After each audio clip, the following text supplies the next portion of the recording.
दोन समाजात तेढ निर्माण करण्याचं काम केले जात असल्याचं सांगत पॅन्थरचे दीपक केदार यांनी लक्ष्मण हाके यांनी केलेल्या मराठा समाजाविषयीच्या वादग्रस्त वक्तव्याचा निषेध करत आरक्षणाबाबत जो संभ्रम निर्माण झालाय त्यावर राज्य सरकारने संयुक्त पत्रकार परिषद घेऊन संभ्रम दूर करण्याची मागणी केली आहे। त्याची पाहणी करावी, पालकमंत्र्यांनी पाहणी करावी आणि या सगळ्या प्रकारावर त्या ठिकाणी निर्णय घ्यावा अशी सुद्धा आमची या ठिकाणी भूमिका आहे। दुसरा प्रश्न, आम्ही राज्यामध्ये सध्या मराठा विरुद्ध ओबीसी असा जो काही वाद लावण्याचा प्रयत्न ओबीसी स्वयंघोषित ओबीसी नेत्यांनी सुरू केलेला आहे तो खूप दुर्दैवी आणि धक्कादायक आहे। एक नेता म्हणतो अराजकता निर्माण करू, दुसरा नेता म्हणतो करो या मरोची लढाई आहे, तर तिसरा नेता म्हणतो आमच्याकडे मुलं आहेत तुम्ही विवाह करायला तयार व्हा।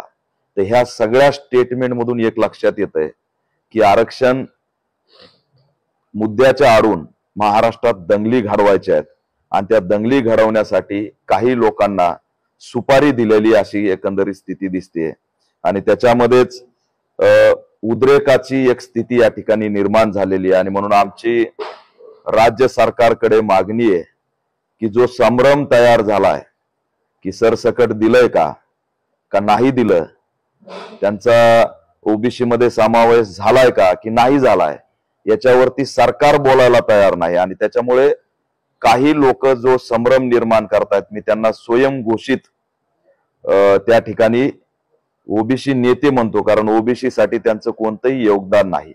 आजपर्यंत ओबीसीसाठी जर कुणी लढलं असेल तर ते आंबेडकरवादी लढलेत, निळा झेंडा हातात घेऊन धनगरांच्या, माळ्यांच्या, अन्याय अत्याचाराच्या विरोधात आम्ही लढा दिलेला आहे। त्याच्यामुळे हे जे आहेत हे पावसामध्ये छत्र्या उगवल्यासारखे जे आलेले आहेत त्यांचा आणि ओबीसींचा काही संबंध नाहीये, ते फक्त ओबीसींचा वापर करून इथल्या सत्ताधाऱ्यांना मदत करतायत असं एकंदरीत दिसतंय। आणि म्हणून या सगळ्या प्रकरणात तिन्ही म्हणजे दोन मुख्यमंत्री आणि मुख्यमंत्र्यांनी संयुक्त बैठक घ्यावी आणि संयुक्त प्रेस घेऊन महाराष्ट्राला सांगावं की संभ्रम काय आहे। त्यांनी जोपर्यंत संभ्रम दूर करत नाहीत तोपर्यंत मीडिया ट्रायल चालत राहील, गावागावातल्या सभा चालत राहतील, बॅनर फाटण्याचे प्रकार पुढे येतील, महिलांबद्दल असे हाकेसारखे जे स्टेटमेंट करतायत ते स्टेटमेंट पुढे येतील आणि यामधून महाराष्ट्र दंगलीच्या उंबरठ्यावरती उभा राहिल्याशिवाय राहणार नाही। त्याच्यामुळे हा संभ्रम सरकारने दूर करावा अशी आमची